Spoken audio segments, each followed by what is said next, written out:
The Texas sun beat down mercilessly on the dusty road that led away from Red Valley, painting everything in shades of gold and desperation. The year was 1873, and the frontier was still wild enough to swallow whole families without leaving so much as a gravestone to mark their passing. On this particular morning, as the heat rose in shimmering waves from the cracked earth, a rickety wagon creaked its way down that same road, loaded not with hope or household goods, but with the bitter weight of abandonment. Inside the wagon sat two figures who had long ago traded their humanity for the bottom of a whiskey bottle. Frank and Margaret Cole had once been respectable people, or so the faded daguerreotype in Margaret's pocket suggested, but years of failed crops, gambling debts, and the crushing weight of feeding 7 mouths had carved them into something harder, something colder, something that could look at their own children and see only burdens to be cast off. Behind them, stumbling through the dust kicked up by the wagon wheels, 7 children followed like a funeral procession. The oldest, Eliza, barely 19 but already carrying the weight of motherhood in her thin shoulders, kept her arms wrapped protectively around the youngest ones. Her dark hair hung in tangles around a face that had learned too early that tears were a luxury she couldn't afford. Tommy, 15 and trying so hard to be the man his father never was, walked with clenched fists and a jaw set against the pain of understanding exactly what was happening. Mary, 13, clutched little Danny's hand while Beth and Lucy pressed close to Eliza's side, their wide eyes reflecting a confusion that would soon turn to devastating clarity.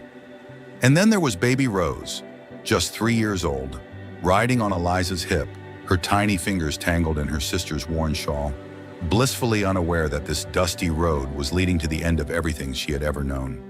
The wagon creaked to a stop beside a weathered fence post that marked the edge of nowhere. Frank climbed down first, his boots hitting the dirt with the finality of a coffin lid closing. Margaret followed, her movements sharp and brittle, like a woman made of glass who had been shattered too many times to ever be whole again. "This is far enough," Frank announced, his voice carrying the hollow authority of a man who had convinced himself that cruelty was just another form of practicality. "You young'uns can make your own way from here."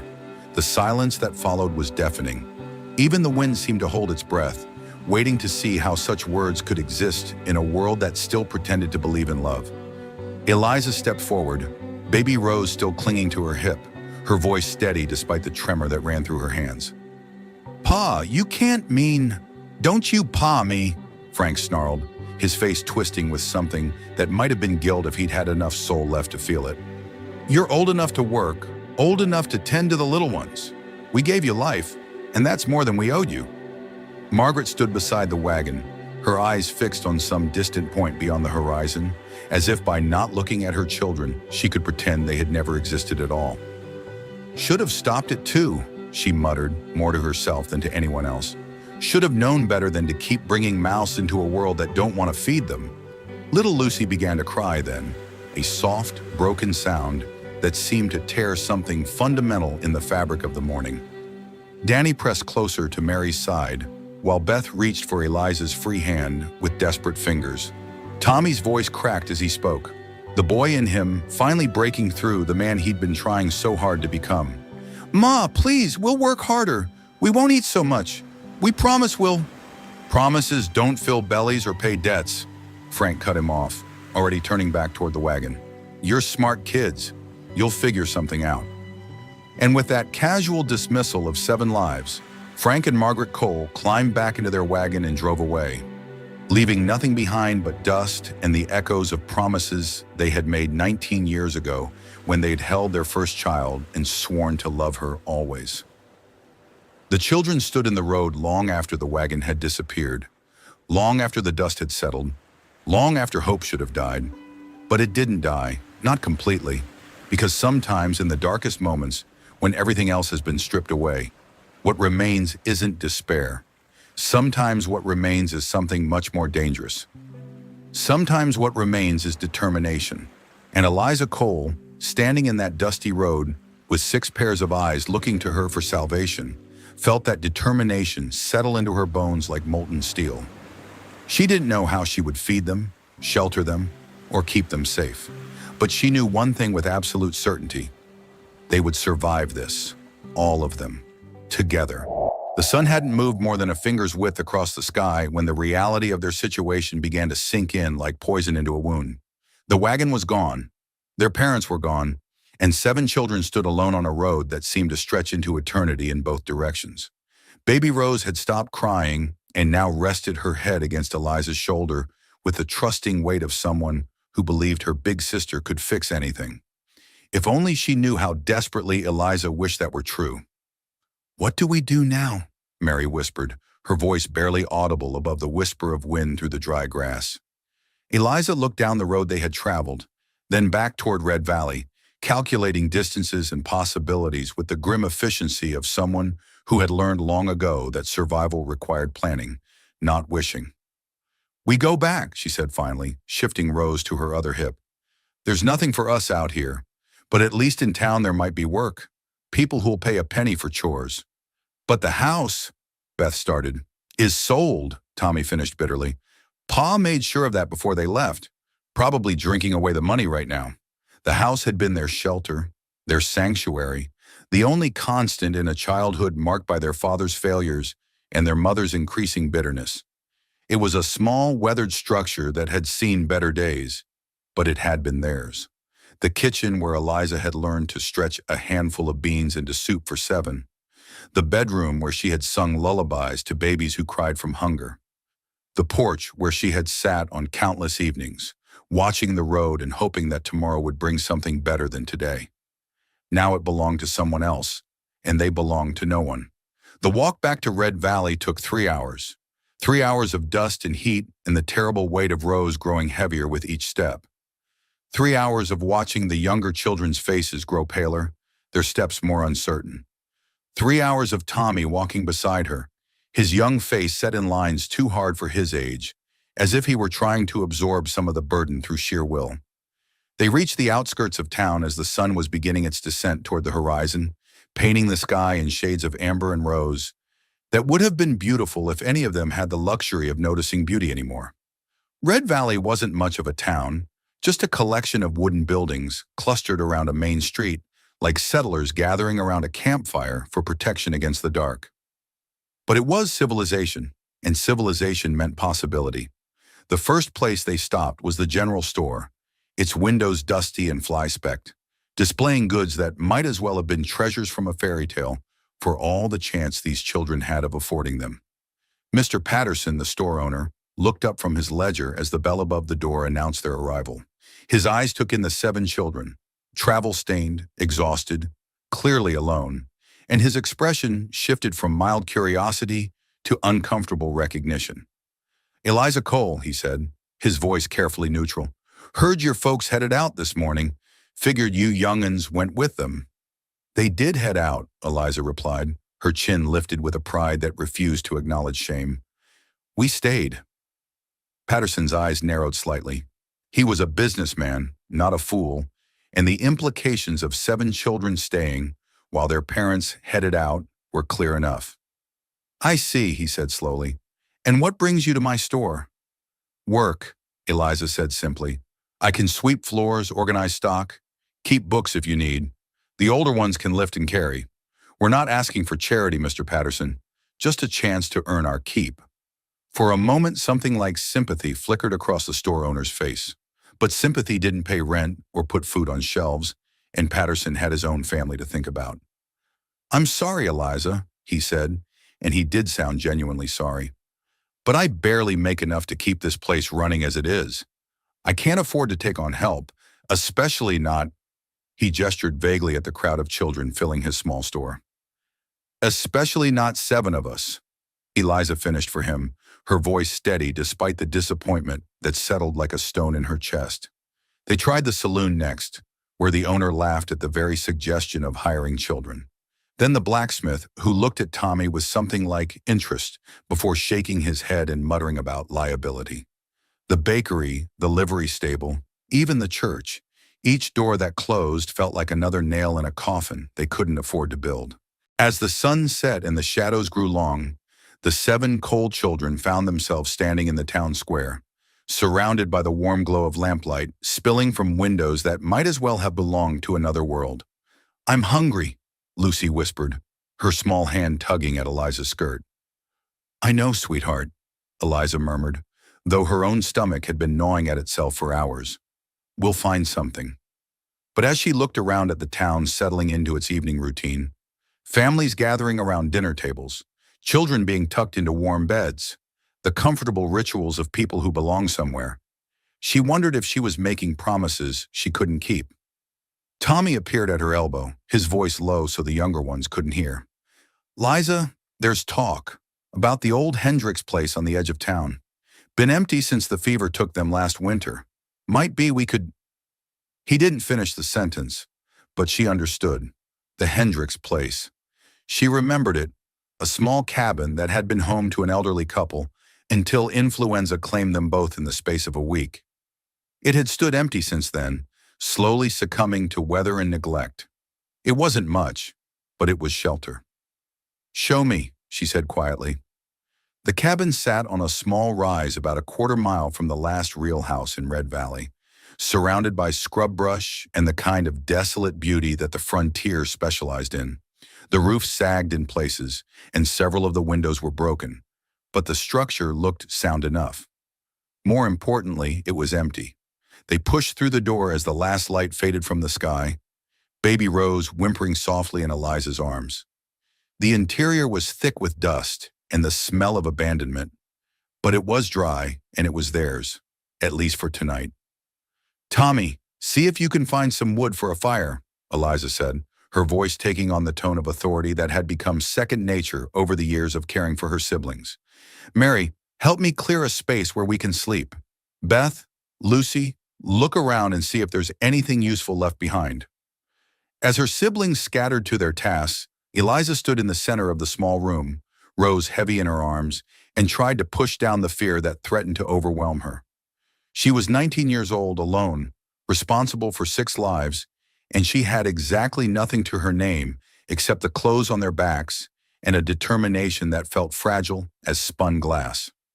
Outside, the wind picked up, whistling through the gaps in the walls and reminding her that winter would come, sooner or later.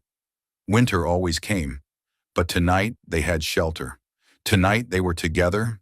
Tonight they were alive. And sometimes on the frontier, that was enough to call it a victory. As Tommy coaxed a small fire to life in the old stone hearth, and the children gathered around its meager warmth, Eliza made a silent promise to the empty room and the vast Texas sky beyond its broken windows. They would survive this, all of them.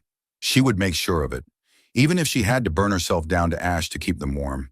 The first week in the abandoned Hendricks cabin tested every ounce of strength Eliza had ever possessed and demanded reserves she didn't know existed.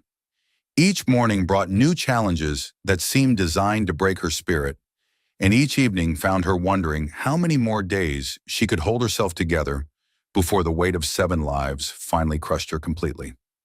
Food was the most immediate concern. The small amount of bread and jerky they had managed to gather from the cabin's meager supplies lasted exactly 2 days. After that, Eliza found herself doing things she had never imagined, digging through the refuse behind the general store for scraps that might still be edible, teaching Lucy and Danny to identify which berries growing wild on the outskirts of town were safe to eat, and swallowing her pride to knock on back doors and beg for work that paid in meals rather than money. Mrs. Henderson, who ran the boarding house, took pity on them twice and allowed Eliza to wash dishes in exchange for leftover stew. The saloon owner, despite his earlier refusal to hire them, occasionally let Tommy sweep out the place in the early morning hours for a few coins and whatever food hadn't been consumed the night before. But it wasn't nearly enough. 7 growing bodies needed more than scraps and charity, and Eliza could see the effects of their meager diet in the hollowing of Beth's cheeks, the way Danny's clothes hung loose on his shrinking frame, and most heartbreaking of all, how baby Rose had grown quiet and listless, no longer babbling or reaching for the things that used to delight her. The nights were the hardest. They had found a few old blankets in the cabin, moldy and thin, but better than nothing. Still, when the temperature dropped and the wind found every crack in the walls, they huddled together like puppies, sharing warmth and trying to pretend that the shivers that racked their bodies were just temporary discomfort rather than the first warnings of something more serious. It was during one of these cold nights, when Rose's breathing had taken on a whistling quality that made Eliza's chest tight with fear, that she made a decision that would have horrified her parents, if they had been there to be horrified. She began to steal, not from the people of Red Valley who had shown them what kindness they could afford, but from the land itself, from the cattle that grazed on the open range, from the chicken coops of farms on the outskirts of town, from anywhere she could take what they needed without causing direct harm to families who were only marginally better off than they were. Tommy was her accomplice, though she tried to keep the younger children from knowing exactly where their sudden improvement in meals was coming from. Together they would slip out after midnight, moving like shadows across the moonlit landscape, taking an egg here, a handful of grain there, occasionally managing to catch a chicken that had wandered too far from its coop. It wasn't enough to truly fill their bellies, but it was enough to keep the worst of the hunger at bay. More importantly, it was enough to bring some color back to Rose's cheeks and restore the spark to Danny's eyes. But survival required more than food. It required hope. And hope, Eliza was learning, was the most fragile thing of all. The breaking point came on a rainy Thursday morning in their second week at the cabin. Eliza had risen before dawn, as had become her habit, to check on each of her sleeping siblings and plan the day's strategy for finding food and work. She was kneeling beside Rose's makeshift bed, checking to make sure the baby's breathing was still clear, when she heard voices outside. Adult voices, official voices. Her blood turned to ice water as she recognized the tone, if not the words. It was the sound of authority, of people who had the power to make decisions about other people's lives. She crept to the broken window and peered through a gap in the boards they had nailed up for privacy. 3 men stood outside the cabin, and even in the dim morning light she could see the glint of a badge on one man's vest. The sheriff. With him were 2 other men she didn't recognize, but their clean clothes and well-fed faces marked them as people of standing in the community. "Squatters," one of them was saying, his voice carrying easily in the still air. "Can't have it. Sets a bad precedent." "Now, Mr. Caldwell," the sheriff replied, his tone suggesting this was an argument they'd had before. "They're just children. Where exactly do you propose they go?" "Not my concern," Caldwell replied coldly. "This is private property, and they have no right to be here. I want them gone by sundown, or I'll have them arrested for trespassing." Eliza's heart hammered against her ribs as she processed the implications. Caldwell, she remembered the name now. He was some sort of land speculator, buying up properties around Red Valley. Apparently, he had purchased the Hendricks place and had plans for it that didn't include housing 7 orphan children. She turned from the window to find Tommy standing behind her, his face pale but determined. He had heard it too. "What do we do?" he whispered. Before she could answer, baby Rose stirred in her sleep and began to cough, a deep, rattling sound that sent panic shooting through Eliza's chest. Rose had been fighting a cold for days, and in the damp, poorly heated cabin, it was getting worse instead of better. The sound of the cough carried outside, and the conversation stopped abruptly. "There are children in there," the sheriff said, his voice taking on a different quality. "I don't care if there's a whole orphanage in there," Caldwell snapped. "The law is the law. They have until sundown." Eliza heard their footsteps retreating, but she knew this wasn't over. In a few hours they would be back, probably with reinforcements, and 7 children would once again be cast onto the road with nowhere to go. She looked around the cabin that had become their sanctuary, taking in the careful improvements they had made. The corners they had swept clean, the broken window they had covered, the small pile of firewood Tommy had gathered and stacked neatly beside the hearth. It wasn't much, but it had been theirs.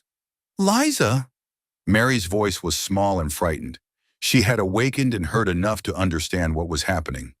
"It's all right," Eliza said automatically, though nothing felt all right. "We'll figure something out. We always do." But even as she said the words, she wondered if this time was different, if this time their luck had finally run out. The day passed in a haze of desperate activity. Eliza sent Mary and Beth into town to try once more for work, any work, that might provide them with enough money to rent a room somewhere. Tommy took Danny and Lucy foraging, hoping to gather enough food to sustain them if they had to take to the road again. And Eliza sat in the cabin with baby Rose, rocking her as the child's cough grew worse and her fever climbed higher. Each labored breath felt like an accusation, a reminder that she was failing in the most basic responsibility she had taken on, keeping her family safe. As the sun began its descent toward the horizon, painting the sky in shades of orange and purple that mocked her despair, Eliza heard the sound of horses approaching. Multiple horses? She didn't need to look outside to know that Sheriff Morrison had returned with help to enforce Caldwell's eviction. She gathered Rose closer to her chest and called softly to Tommy, who appeared immediately at her side. "Get the others," she said quietly. "It's time to go." But as they prepared to leave the only home they had known for 2 weeks, as they gathered their few possessions and prepared to face another night on the road with a sick baby and 5 exhausted children, Eliza found herself thinking not of defeat, but of defiance. They had survived this long against impossible odds. They had fed themselves when there was no food, sheltered themselves when there was no shelter, held together when everything else fell apart. And they would continue to survive, because that's what coal children did. They endured. They adapted. They never ever gave up. Even when giving up seemed like the only rational choice left. As they stepped out of the cabin into the fading light, ready to face whatever came next, Eliza carried with her more than just her baby sister and her handful of possessions. She carried the unshakable conviction that somewhere out there, somehow, there was a place for them, a place where 7 children without a name could finally, truly belong. She just had to find it.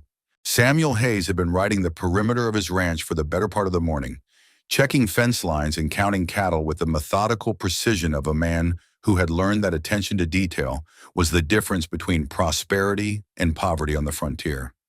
At 34, he was old enough to know that the land gave nothing freely, and young enough to still believe that hard work could make up for most of what luck failed to provide. His ranch was modest by Texas standards, 2,000 acres of rolling grassland dotted with mesquite and live oak, a solid cabin he had built with his own hands, and a barn that housed the finest horses in Red Valley.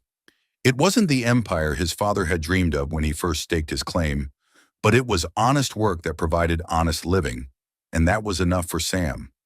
Or it had been enough until this morning, when the wind carried something unexpected across his land. The sound of children's voices, high and sweet and completely out of place in the vast emptiness of the Texas range. Sam reined in his horse, a sturdy bay gelding named Justice, and cocked his head to listen.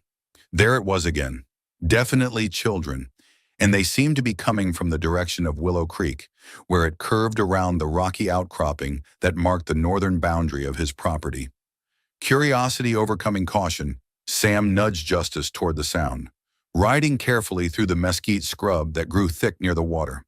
What he found when he crested the small rise above the creek stopped him cold. 7 children sat beside the water in various states of exhaustion and distress.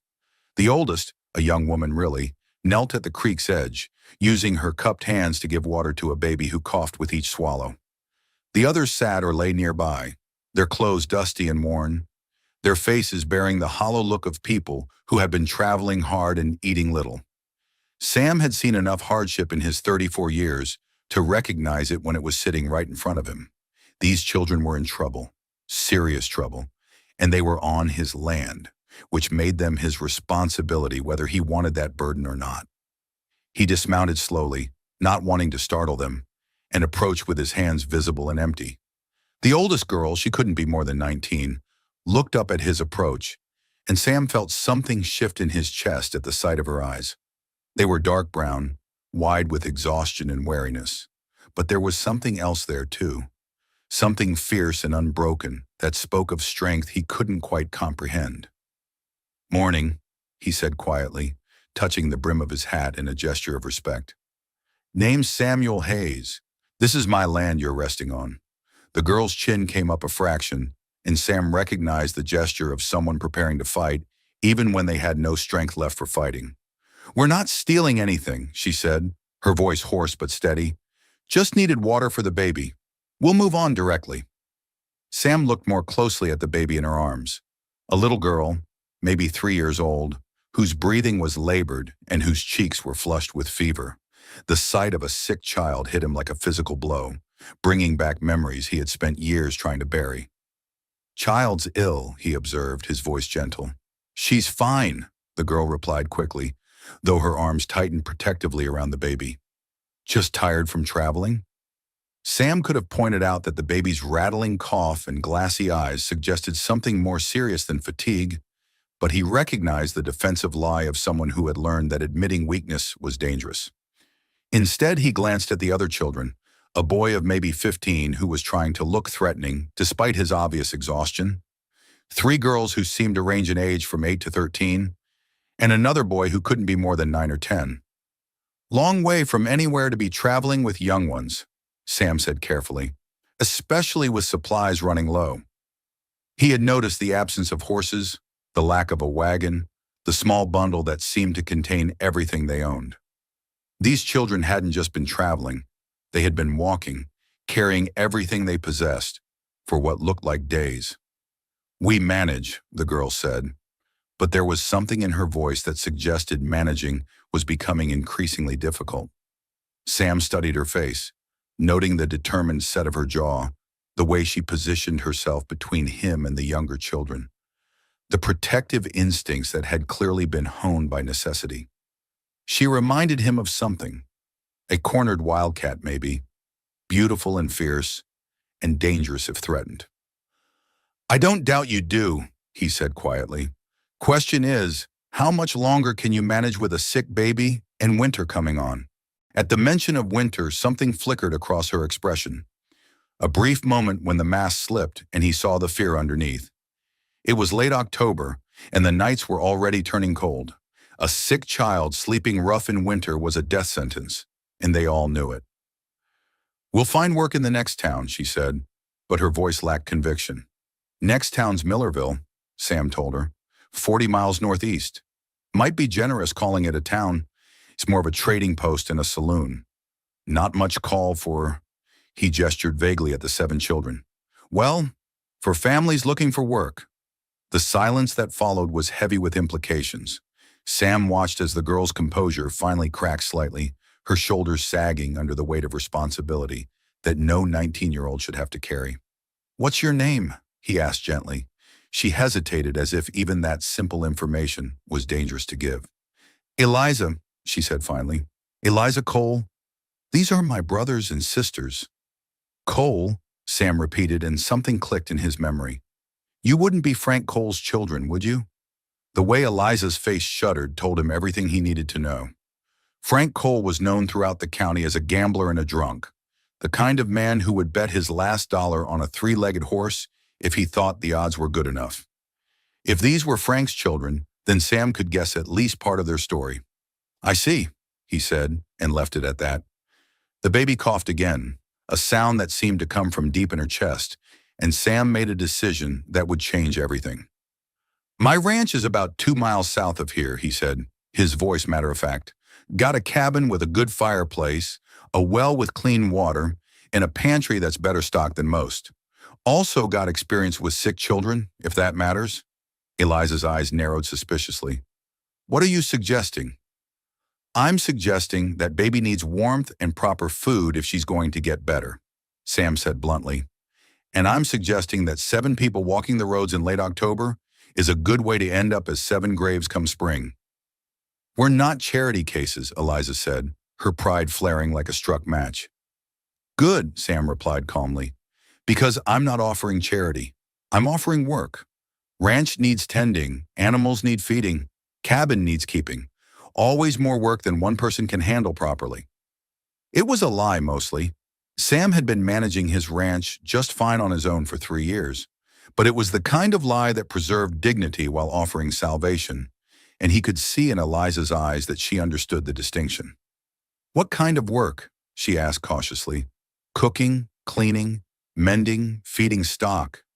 Older boy looked strong enough to help with the heavier chores. Others can earn their keep doing whatever needs doing.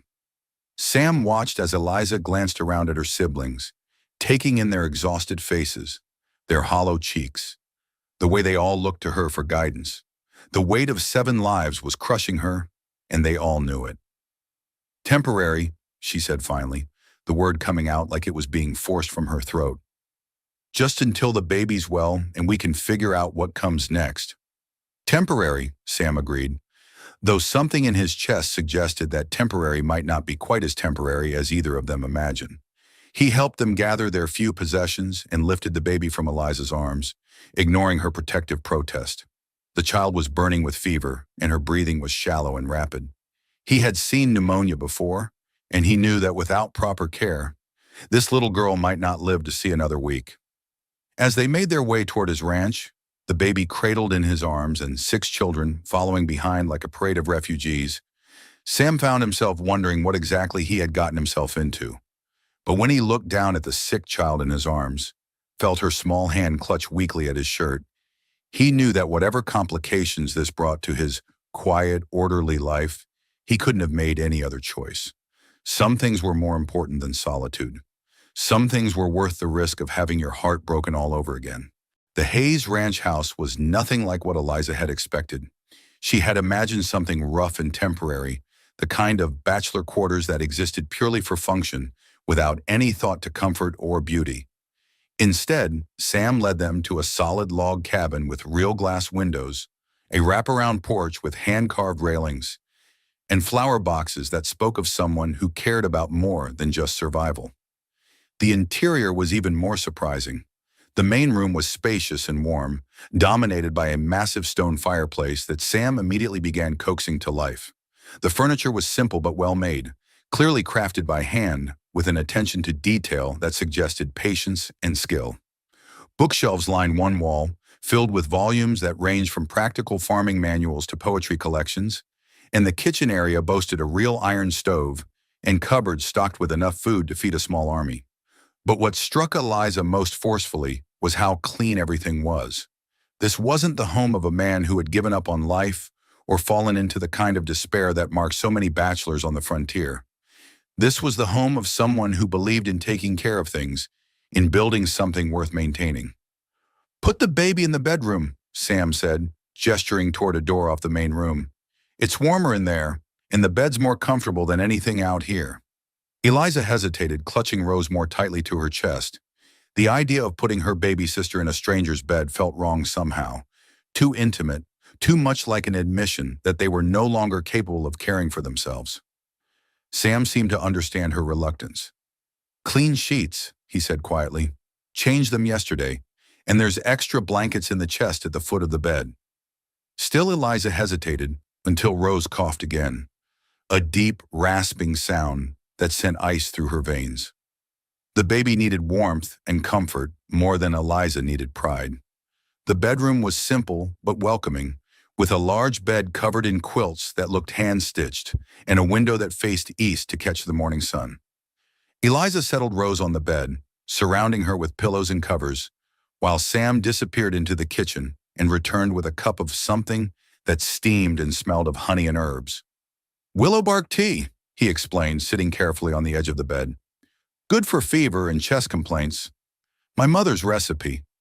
He held the cup to Rose's lips, coaxing her to drink with a patience and gentleness that surprised Eliza.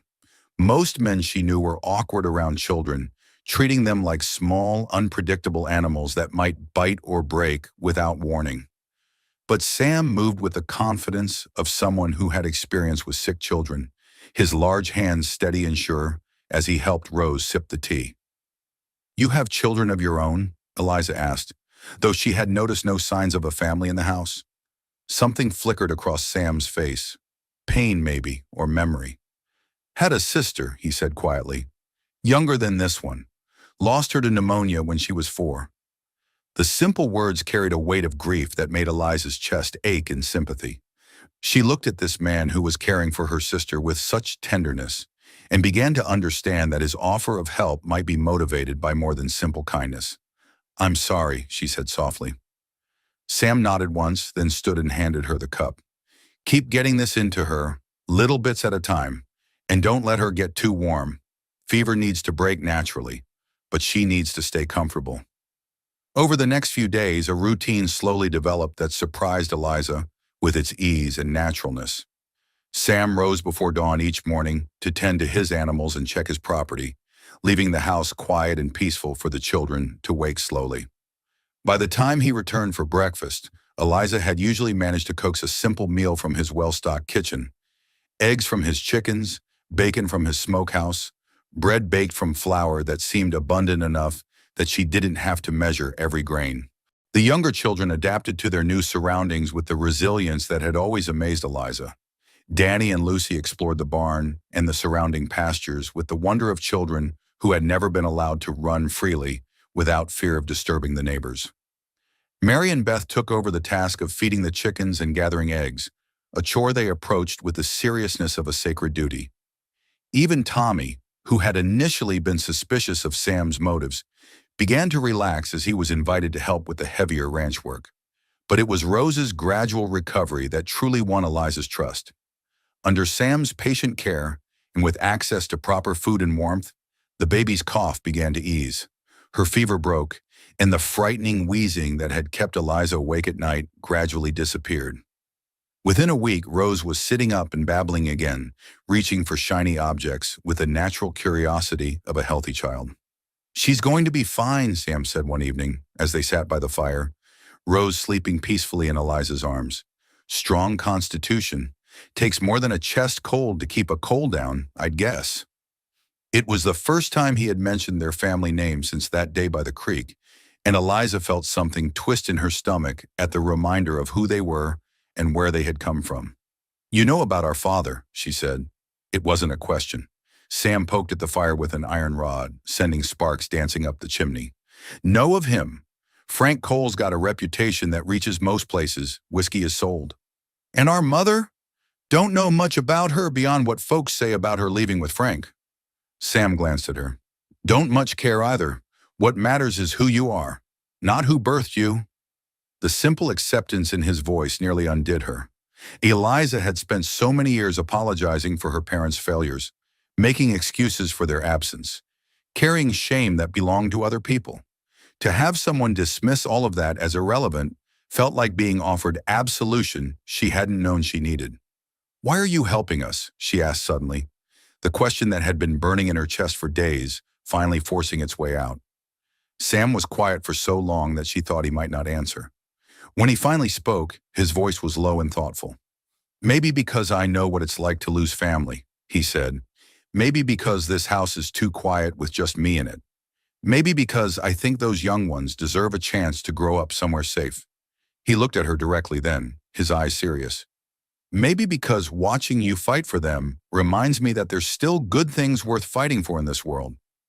The intensity of his gaze made her uncomfortable in a way that had nothing to do with fear and everything to do with the strange fluttering in her chest that she had been trying to ignore for days. Sam Hayes was a good man. She could see that clearly now. But more than that, he was a man who looked at her like she was worth something, like her struggles mattered, like she was more than just a burden to be endured. It was a dangerous way to feel about someone who was only offering temporary shelter. "This can't last forever," she said, as much to remind herself as to remind him.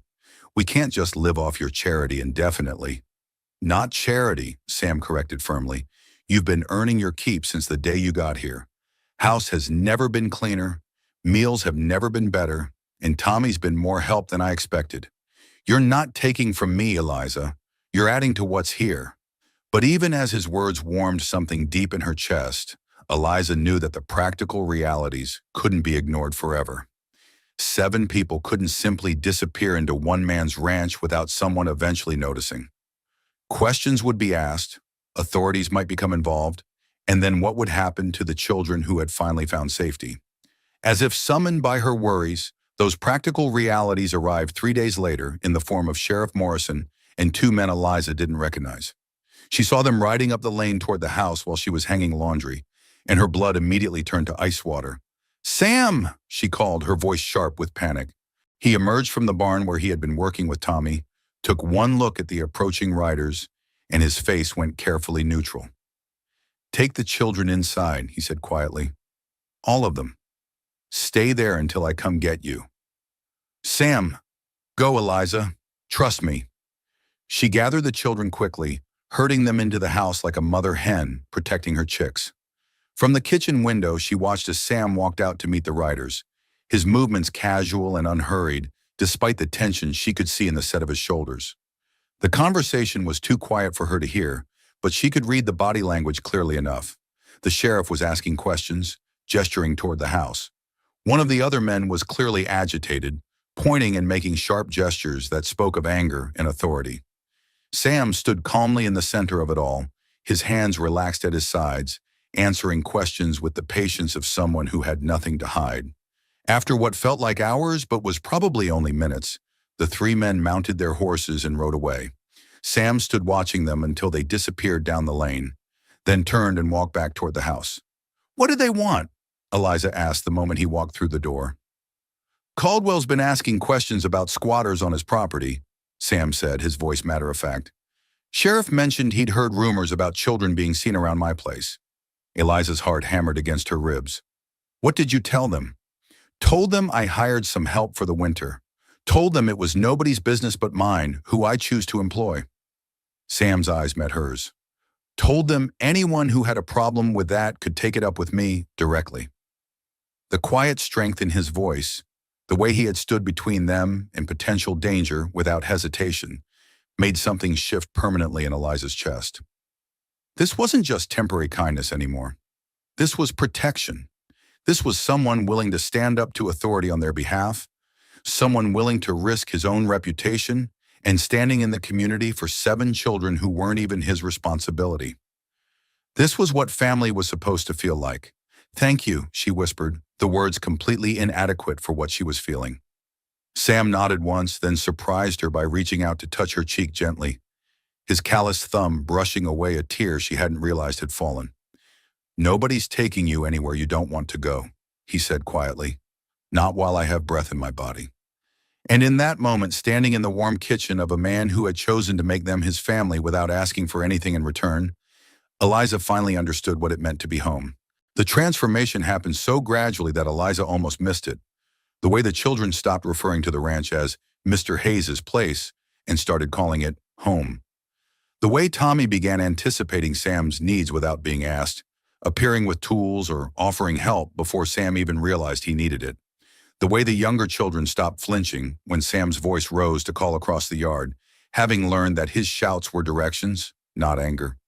Most telling of all was the way Baby Rose had begun reaching for Sam whenever he entered a room, her small arms extending toward him with the absolute trust that only children possess. Sam, for his part, had taken to carrying her around the ranch while he did his morning chores, pointing out animals and explaining what he was doing in the patient tone of someone who genuinely believed that a 3-year-old's questions mattered. "See those horses, Rosie?" he would say, lifting her so she could peer over the fence rail. "That big brown one is Justice. He's been my partner for going on 6 years now. And the pretty mare there, that's Bella. She's going to have a baby horse come spring." Rose would clap her hands and babble responses in the serious tone of someone participating in very important conversation, and Sam would nod gravely as if her words made perfect sense. Watching these interactions made Eliza's chest tight with emotions she couldn't quite name.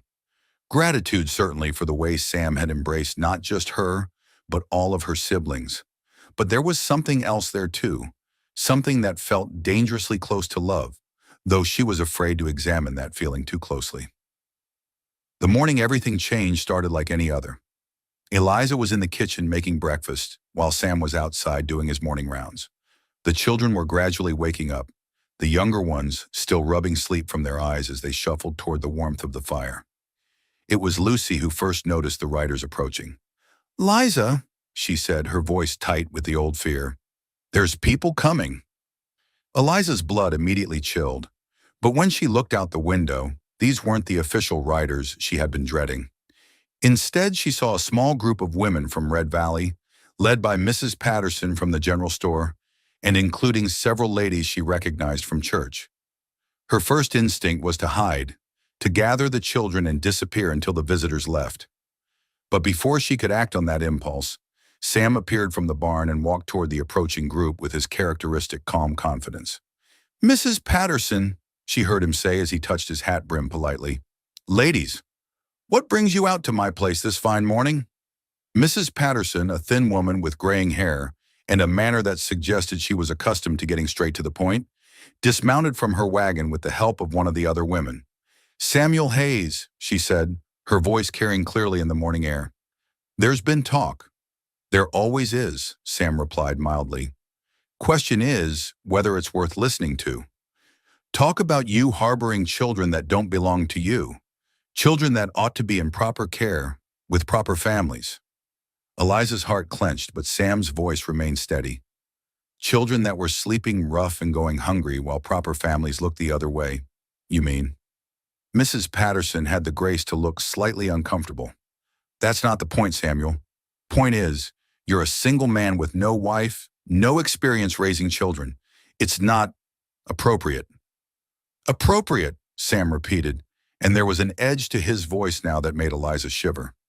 Tell me, Mrs. Patterson, what's appropriate about letting babies catch pneumonia while adults argue about propriety? Another woman stepped forward, Mrs. Henderson from the boarding house. Samuel, we're not trying to make trouble. We're concerned about the children and about you. This situation, it can't continue as it is. Eliza found herself moving toward the door without conscious decision, drawn by something in the tone of the conversation that suggested this was more than simple neighborhood concern. She opened the door just enough to hear clearly. And what exactly do you propose should happen? Sam was asking. There is an orphanage in San Antonio, Mrs. Patterson said. Good Christian place. They take the children, see they get proper schooling, proper moral guidance. The words hit Eliza like a physical blow. San Antonio was 100 miles away. An orphanage meant separation. She was too old, the children too scattered in age. They would be split up, placed in different homes or different institutions, and she would lose every single person she had fought so hard to protect. She pushed through the door before she could stop herself, stepping onto the porch with her chin raised and her hands clenched into fists. No, she said, her voice ringing across the yard with a strength that surprised even her. Absolutely not. The women turned toward her, their expressions ranging from sympathy to disapproval. Mrs. Patterson looked her up and down, taking in her simple dress, her work-roughened hands, her too-thin frame. Child, she said, not unkindly, you're barely more than a baby yourself.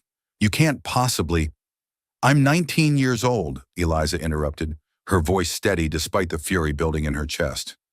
I've kept these children alive for weeks on my own, kept them fed and safe and together when everyone else gave up on them. Don't you dare tell me what I can't possibly do. But you can't keep living here, Mrs. Henderson protested. It's not proper. You're not married, Mr. Hayes isn't family. Then I'll marry him. The words were out of Eliza's mouth before she had consciously decided to say them, hanging in the morning air like a challenge thrown down.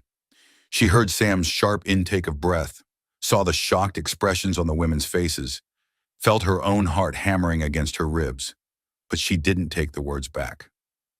Eliza, Sam said quietly, but she was beyond hearing caution now. I'll marry him, she repeated, her voice growing stronger. Today, if necessary. Then we'll be a proper family, and you can take your concerns and your orphanages and find somewhere else to apply them. Mrs. Patterson looked like she had been slapped. Young lady, marriage is not something to be entered into lightly as a solution to social problems. Marriage is what makes a family, Eliza said, her eyes blazing.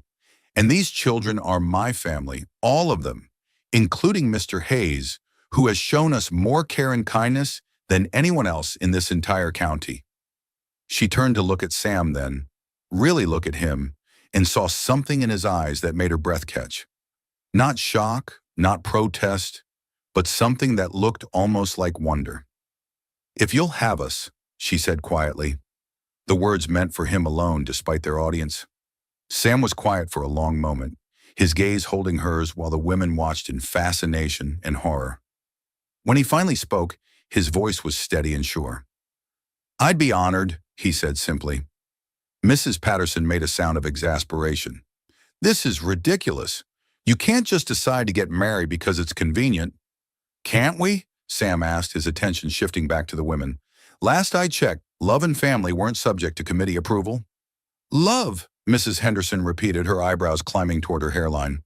Love, Sam confirmed, his eyes finding Eliza's again. For her, for those children, for the life we've been building here. If that's not enough reason to get married, I don't know what is. Eliza felt her heart stop, then start again with a rhythm that seemed entirely new. He loved her. This good, kind, strong man loved her, and he was willing to say so in front of half the town gossips to protect her family. There's still the matter of a license, Mrs. Patterson said weakly, as if grasping for any remaining obstacle. Judge Morrison's in town through Friday, Sam replied calmly. I'm sure he'd be happy to perform the ceremony and file the paperwork. And the children? Will be legally mine once Eliza becomes my wife. Problem solved. The women exchanged glances, clearly recognizing that they had been outmaneuvered, but unsure how to gracefully retreat. Well, Mrs. Patterson said finally, I suppose if you're determined to go through with this rash decision. We are, Eliza said firmly, reaching for Sam's hand and finding it warm and steady in hers. Then I suppose there's nothing more to be said. Mrs. Patterson gathered her dignity around her like a cloak and climbed back into her wagon. We'll expect to see you both in church next Sunday, as husband and wife. As the women drove away, leaving clouds of dust in the echo of their disapproval, Eliza suddenly realized what she had done. She had just proposed marriage to a man she had known for less than a month, in front of witnesses, with her entire family's future hanging in the balance, and she had meant every word. Eliza, Sam said quietly, his hand still warm in hers. I know what you're going to say, she interrupted, her voice rushing. I know it was presumptuous and sudden and probably crazy, but I meant it, Sam, not just because it solves our problem, but because, she took a shaky breath, because I love you too. Sam's free hand came up to cup her cheek, his thumb brushing across her skin with infinite gentleness. Then I guess we better go talk to Judge Morrison, he said, his voice rough with emotion. Wouldn't want to keep our family waiting. Behind them, the door creaked open and 6 children spilled onto the porch, their faces bright with excitement and hope. Are we really going to be hazes? Lucy asked, bouncing on her toes. Are you really going to marry Mr. Sam? Mary added, her eyes shining. Eliza looked around at the faces of her siblings, her children really in all the ways that mattered, and then at the man who had chosen to love them all. Yes, she said, her voice full of certainty and joy. We're going to be a real family. And for the first time in her 19 years, Eliza Cole truly believed that happy endings were possible. The news of Sam and Eliza's engagement spread through Red Valley faster than wildfire in dry grass. By noon the same day, Mrs. Patterson and her committee had visited the ranch. It seemed like every person in town had heard about the sudden romance between the quiet rancher and the girl who had appeared from nowhere with 6 children in tow. The reactions were as varied as the people themselves. Some, like Doc Matthews and his wife Sarah, were openly supportive. About time Sam found himself someone, Doc had declared loudly in the general store. Man wasn't meant to live alone, and those children need stability. Good match all around. Others, particularly among the more established families in town, were scandalized by the speed and circumstances of the engagement. Barely knows the girl, Mrs. Caldwell had sniffed to anyone who would listen. And all those children, how can he possibly know what he's taking on? But it was the third group that worried Eliza the most, the ones who whispered about the Cole name, about Frank's debts and Margaret's bitter tongue, about whether bad blood might run true in the children.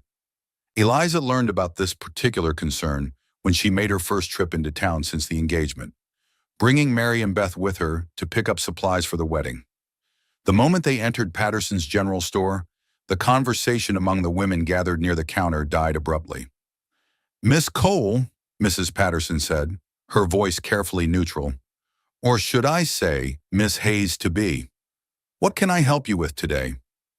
Just need some fabric for a dress, Eliza replied, her chin rising instinctively at the woman's tone. Something simple but nice. For the wedding, I assume? Asked Mrs. Wilkins, the banker's wife, her voice dripping with false sweetness. How lovely. Though I must say, it's all happening rather quickly, isn't it? Love doesn't keep a schedule, Eliza replied evenly, though her hands clenched slightly at her sides. Love, Mrs. Wilkins repeated, as if the word left a bad taste in her mouth. Yes, well, I suppose that's one way to put it. The implication hung in the air like smoke from a bad fire. Eliza felt Mary press closer to her side, and Beth's small hand slipped into hers. Even the children could sense the hostility in the room. Is there something you'd like to say directly, Mrs. Wilkins? Eliza asked, her voice steady despite the anger building in her chest. Mrs. Wilkins smiled, the expression sharp as a blade. Oh, nothing direct, dear. It's just that some of us remember your father quite well. His, habits, his debts, the way he left town owing money to half the businesses here. I am not my father, Eliza said quietly. Of course not, Mrs. Wilkins agreed, though her tone suggested otherwise. Still, one does wonder about influence, about what children learn from the examples they're given. The accusation hit Eliza like a slap. These women were questioning not just her worthiness to marry Sam, but her fitness to raise her siblings. They were suggesting that the Cole name carried some kind of moral contamination that would somehow infect Sam's life and reputation. My siblings and I have never stolen a penny or told a lie to get what we needed, Eliza said, her voice rising slightly. We've worked for everything we have, asked for nothing but the chance to prove ourselves. If that's not good enough for you, then I suggest you take up your concerns with Mr. Hayes directly. Before anyone could respond, the store's bell jingled and Sam himself walked through the door, as if summoned by her words. He took in the scene quickly, Eliza standing rigid with anger, the children pressed close to her sides, the circle of women watching with expressions that ranged from guilty to defiant.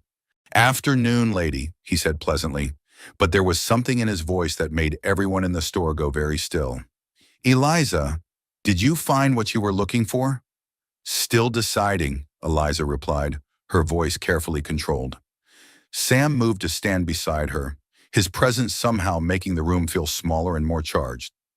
Anything I can help with? I know a thing or two about what looks good on a beautiful woman. The casual endearment, spoken in front of the town gossips, sent a clear message about where Sam's loyalties lay. Mrs. Wilkins's mouth pinched tight. Samuel, she said, her voice taking on a tone of false concern, I hope you know what you're doing. Taking on such a large family, well, it's a big responsibility. And given the children's background, their background, Sam repeated, his voice dangerously quiet. Well, yes, their father's reputation, the way they were raised. One does worry about the influences they might bring to your home. Sam was silent for a long moment, and Eliza could feel the tension radiating from him like heat from a forge. When he finally spoke, his voice was calm, but there was steel underneath. Mrs. Wilkin, he said, I want to make sure I understand you correctly. Are you suggesting that children who have suffered abandonment and hardship are somehow morally inferior to those who haven't? I'm not suggesting anything of the sort, Mrs. Wilkins protested, though her cheeks had gone red. I'm simply saying, you're saying that a 3-year-old baby is responsible for her father's debts, Sam continued relentlessly. That a boy who splits firewood from dawn to dusk is somehow tainted by blood he didn't choose. That a young woman who has sacrificed everything to keep her family together is unworthy of respect because of a name she's about to change. The store had gone completely silent. Even Mrs. Patterson had stopped pretending to organize merchandise and was staring openly at the confrontation. That's not what I meant, Mrs. Wilkins said weakly. Then what did you mean? Sam asked. Because I'm having trouble understanding how anyone could look at these children, who have shown more courage and loyalty and plain human decency than most adults I know, and see anything but a blessing.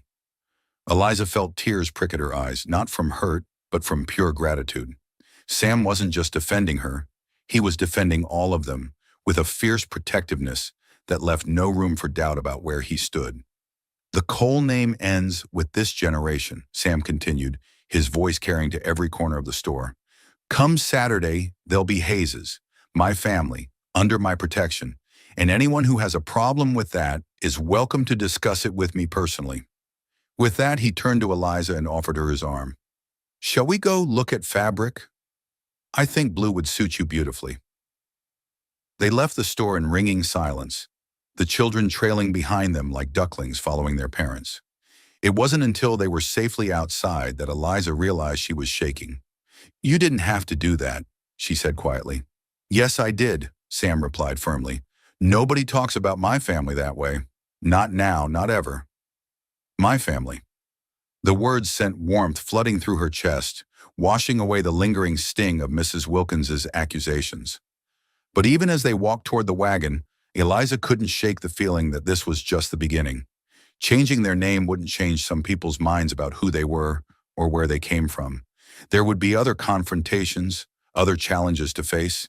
The difference was now they wouldn't face them alone. That evening, as they sat around the dinner table, all 8 of them, because Sam had insisted that was how families ate their meals, Tommy brought up what they had all been thinking. "People in town don't like us much," he said bluntly, cutting straight to the heart of the matter in the way that teenagers did. "Some people," Sam corrected. "Others are fine with you. Doc Matthews asked me today if I thought you might be interested in helping him with his horses after school. Says you've got a good way with animals." Tommy's eyes lit up at that, but his expression remained troubled. "What about the ones who aren't fine with us? What happens when they decide they don't want the Cole children in their town?" It was Mary who answered, her young voice carrying a wisdom that shouldn't have belonged to a 13-year-old. "Then we show them we're not the Cole children anymore," she said simply. "We're the Hayes children, and Hayes children don't run from anything." Sam smiled at that, the expression transforming his usually serious face. "That's right. And Hayes children stick together, no matter what anyone else thinks." "Hayes children," Lucy repeated, testing the words like she was tasting something sweet. "I like how that sounds." "So do I," Eliza said softly, reaching for Sam's hand across the table. "So do I." But as the evening wore on and the children gradually headed to bed, Eliza found herself standing at the kitchen window, looking out at the lights of Red Valley in the distance. Somewhere out there, people were talking about them, making judgments, deciding whether 7 abandoned children and the man who had chosen to love them deserved to be accepted into the community. She felt Sam's arms slide around her from behind, his chin resting on the top of her head. "Worried?" he asked quietly. "Some," she admitted. "People have long memories for grudges, and the Cole name will be history in 3 days," Sam finished firmly. "What matters isn't what people remember about Frank and Margaret. What matters is what they learn about us." Eliza leaned back against his solid warmth, drawing strength from his certainty. "And what will they learn? That the Hayes family takes care of each other, that we work hard, keep our word, and don't back down from what's right." He pressed a kiss to the top of her head. "And that love is stronger than gossip, always." In the distance, a coyote howled its loneliness to the moon, but inside the warm kitchen, surrounded by the evidence of family, children's laughter echoing from the bedrooms, the smell of home-baked bread, the strong arms of a good man, Eliza finally understood what it meant to belong somewhere. No matter what the town thought, no matter what challenges lay ahead, they had this. They had each other. And sometimes that was enough to change the world. The night before their wedding, Eliza found herself unable to sleep. She stood at the bedroom window, the room that would officially become theirs tomorrow, watching the stars wheel overhead and trying to calm the nervous flutter in her chest. In less than 12 hours, she would be Mrs. Samuel Hayes, and 7 orphan children would officially become a family. It should have been the happiest night of her life. Instead, she felt like she was standing at the edge of a cliff, about to jump into something vast and unknown. A soft knock at the door interrupted her thoughts. "Eliza, you awake?" Sam's voice, quiet and careful in deference to the sleeping children. "Come in," she whispered back. He entered carrying 2 cups of coffee, the steam rising like small prayers in the cool air. He handed her one and moved to stand beside her at the window, close enough that she could feel the warmth radiating from his body, but not quite touching. "Can't sleep either?" she asked. "Been thinking," he admitted, "about tomorrow, about what it means." Eliza's heart clenched. "Having second thoughts? About marrying you? Never." His voice was firm, certain. "About whether I'm the right man to be a father to 6 children I barely know? That's a different question." The honesty in his voice made her turn to look at him. In the moonlight, his profile was strong and serious, the face of a man grappling with the weight of responsibility he was choosing to take on. "You don't have to be perfect," she said softly. "None of us expect that." "Don't you?" He looked at her then, his eyes searching. "Eliza, those children have been through hell. They've been abandoned, left hungry, forced to survive on scraps and hope. They need someone who can give them stability, security, Love. What if I fail them? The vulnerability in his voice broke something open in her chest. This strong, capable man who had faced down hostile townspeople and taken on 7 strangers without hesitation was afraid. Afraid of not being enough, of letting down people who had already been let down too many times. Sam, she said, setting down her coffee and turning to face him fully, do you want to know what those children see when they look at you? He waited, his eyes intent on her face. They see the man who gave Rose medicine when she was sick and didn't ask for anything in return. They see the man who taught Danny how to whistle and showed Beth how to braid a rope. They see the man who stood up to half the town to defend our right to be here. She reached for his hands, found them warm and slightly rough from work. They see the man who looked at 7 strangers and saw family. But what if that's not enough? What if I make mistakes, say the wrong thing, can't give them what they need? Then you'll figure it out, same as I did, Eliza replied. You think I knew what I was doing when our parents left? You think I had some grand plan for keeping 6 children alive and together? I was terrified every single day. I made mistakes constantly. But I loved them, and I never gave up, and somehow that was enough. Sam was quiet for a moment, his thumbs tracing patterns on her knuckles. Is that what you think love is? Not giving up? Part of it, Eliza said. Love is showing up day after day, even when it's hard. It's putting someone else's needs before your own, not because you have to, but because you want to. It's seeing the best in people even when they can't see it in themselves. Like you did with me, Sam said quietly. What do you mean? You saw something in me worth loving, worth building a life with. I'm not sure I see it myself most days. Eliza felt her heart squeeze tight at his words. Sam Hayes, you are the best man I have ever known. You're kind and strong and generous, and I'm just a rancher, Eliza. I milk cows and mend fences and read books by myself most evenings. I'm not exciting or worldly or... She silenced him the only way she could think of, rising on her toes to press her lips to his.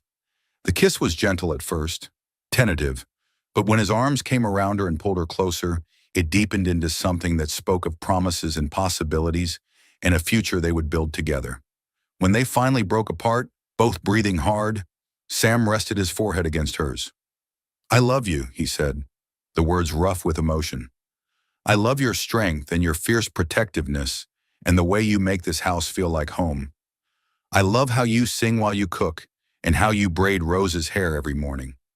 I love that you stood up to those women in town and told them exactly what you thought. I love you too, Eliza whispered back. I love your patience and your gentleness and the way you never make me feel like a burden. I love how you listen to Tommy like his opinions matter and how you carry Rose around like she's made of spun glass. I love that you chose us when you could have chosen solitude. They stood there in the moonlight, holding each other in the quiet certainty of what they had found together. Tomorrow would bring challenges, it always did. But tonight there was just this, 2 people who had found in each other exactly what they needed to face whatever came next. Are you nervous? Sam asked eventually. About tomorrow? About the ceremony? No. Eliza pulled back to look at him. About starting a life with you? A little, but it's a good kind of nervous, like standing at the edge of something wonderful. The children are excited, Sam said, smiling slightly. Rose keeps asking if she gets to throw flowers. Lucy wants to know if she can wear her best dress. Tommy's been practicing what he's going to say when Judge Morrison asks if anyone objects. What's he going to say? That anyone who objects to this marriage will have to go through him first. Sam's smile widened. Kid's got a protective streak a mile wide when it comes to his family. His family, Eliza repeated, warmth flooding her chest at the words.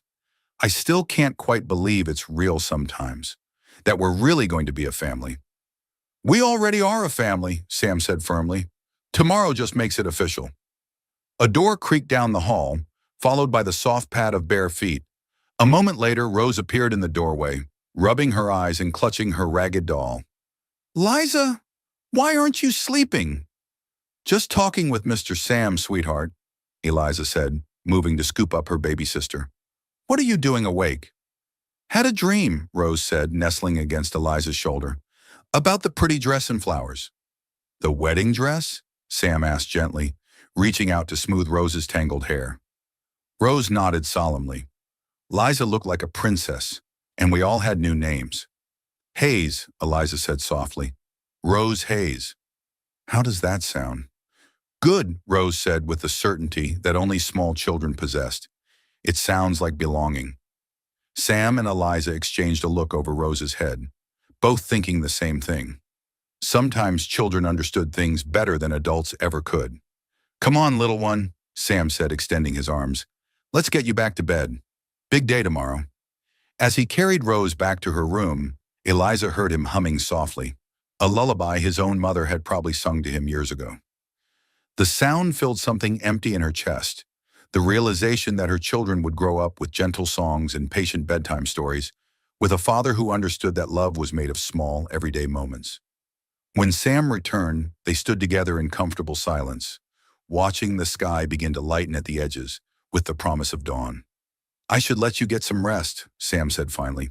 Big day ahead. Sam? Eliza caught his hand as he turned to go. Thank you for all of this, for choosing us. He lifted their joined hands to his lips, pressing a gentle kiss to her knuckles. Thank you for letting me. After he left, Eliza finally crawled into bed, but sleep still eluded her. Instead, she lay awake thinking about the journey that had brought them here.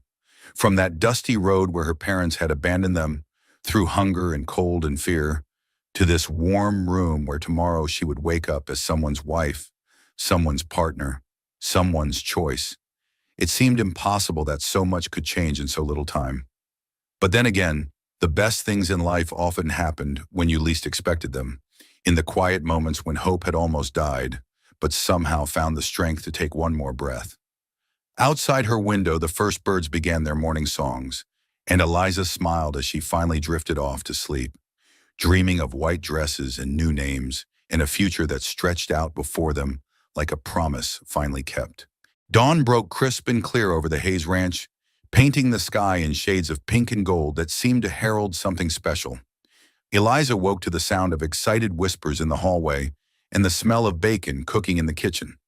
Sam, she realized, making breakfast for the family on what would be their last morning as simply housemates rather than husband and wife. The children were already up and bustling around when she emerged from her room, their faces bright with excitement and anticipation. Mary and Beth had laid out their best dresses, simple but clean, with ribbons in their hair that Lucy had insisted on braiding for them.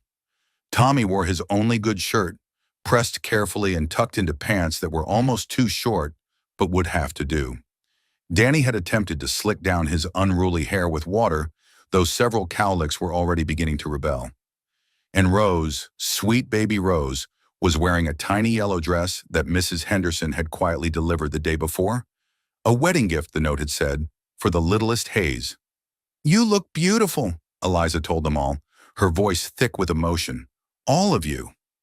Not as beautiful as you're going to look, Mary said, bouncing on her toes. Wait until you see what we found. She and Beth led Eliza back to the bedroom, where hanging from the wardrobe door was a dress she had never seen before. It was simple but elegant, made of pale blue fabric with tiny pearl buttons down the front and delicate lace at the collar and cuffs. It was clearly new and clearly expensive, far beyond anything she could have afforded. Where did this come from? Eliza breathed, running her fingers over the soft fabric. Mr. Sam, Beth said, grinning. He rode into town early yesterday and talked to Mrs. Morrison about getting it made special. She worked all night to finish it in time. Eliza felt tears prick her eyes. While she had been worrying about wearing her one good dress, patched and faded from years of use, Sam had been quietly arranging for her to have something beautiful for their wedding day. He said, Mary added importantly, that every bride deserves to feel like a princess on her wedding day.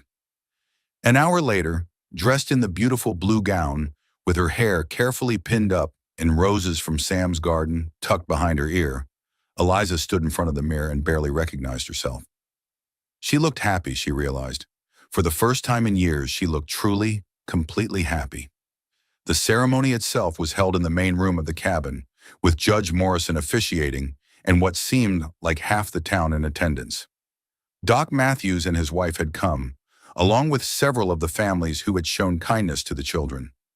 Even Mrs. Patterson was there, though she sat in the back and maintained an expression of polite skepticism. Sam stood waiting for her near the fireplace, wearing a dark suit she had never seen before, and an expression of wonder that made her heart skip. When their eyes met across the room, he smiled, slow and warm and full of promise, and she knew with absolute certainty that this was right. All of it. The hasty engagement, the practical considerations, the 7 children who would officially become their family in the next few minutes. All of it was exactly as it should be. Judge Morrison kept the ceremony simple and brief, perhaps understanding that the real vows had already been exchanged in quiet moments and everyday choices over the past weeks. When Sam slipped a simple gold band onto her finger, another surprise, another thoughtful gesture that made her love him even more, and promised to cherish and protect her and their children for as long as he lived, Eliza felt something settle into place in her chest that she hadn't realized was missing. "You may kiss your bride," Judge Morrison announced, and Sam cupped her face in his hands and kissed her gently, sweetly, while their children cheered and the assembled guests applauded. Mrs. Samuel Hayes. The name sang in her head like a song she had been waiting her whole life to hear. The celebration that followed was simple but joyful. Mrs. Matthews had brought a cake, small but beautifully decorated with sugar flowers. Doc Matthews produced a fiddle from somewhere and played wedding music while the children danced and laughed. Even some of the more skeptical neighbors seemed to be won over by the obvious happiness of the new family. But the moment that would stay with Eliza forever came near the end of the evening, when little Rose tugged on Sam's coat sleeve and looked up at him with serious brown eyes. "Papa Sam," she said, trying out the name they had all agreed she could use, "are we really your family now? Forever and always?" Sam knelt down to her level, his face soft with love and certainty. "Forever and always, little one. You're stuck with me now." Rose threw her arms around his neck with a giggle, and Eliza felt her heart expand until she thought it might burst from pure happiness. As the last guest departed and the children were tucked into bed, all of them too excited to sleep but pretending for the sake of adult expectations, Sam and Eliza found themselves alone in their kitchen for the first time as husband and wife. "So," Sam said, hanging up his coat and rolling up his sleeves, "how does it feel to be Mrs. Hayes?" "Like coming home," Eliza replied without hesitation. "Like finding the place I was always meant to be." Sam smiled and pulled her into his arms, swaying gently, even though there was no music. "Think we can make this work? 7 children, 1 ranch, 2 people who are still figuring out how to be married?" "I think," Eliza said, standing on her toes to kiss him softly, "that we already are making it work. The rest is just details." Outside, the Texas wind whispered through the oak trees and carried the promise of seasons to come. Winters to weather together, springs to plant new hopes, summers to watch their children grow strong and happy under the vast sky. There would be challenges, certainly. There would be difficult days and moments of doubt and times when love alone wouldn't feel like enough. But tonight, in the warm circle of Sam's arms, with 6 sleeping children safe under their roof, and a future stretching out before them like an open road, Eliza Hayes knew that they had everything they needed to face whatever came next. They had each other. They had family. They had love that had been chosen rather than simply given, tested by hardship and proven true. And sometimes that was more than enough. Sometimes that was everything. And so, in a time when family was often determined by blood alone, 7 abandoned children and 1 lonely rancher discovered that the strongest families are built not on obligation, but on choice. Not on shared names, but on shared hearts. Not on what you're born with, but on what you're willing to fight for. Eliza Cole became Eliza Hayes not just in name, but in spirit, finding in Sam the partner she had never dared to dream of, and giving him in return a ready-made family that filled his quiet house with laughter and love. Tommy grew into a fine young man under Sam's guidance, eventually taking over much of the ranch work and proving that a boy's character isn't determined by his father's failures. Mary, Beth, Lucy, and Danny each found their own paths to happiness, secure in the knowledge that they belonged somewhere, that they were wanted and valued and loved. And little Rose, She grew up believing that Papa Sam had always been her father, that the Hayes Ranch had always been her home, that families were supposed to choose each other with open hearts and stubborn loyalty. The people of Red Valley eventually came around, as people often do when faced with the undeniable evidence of genuine love and happiness.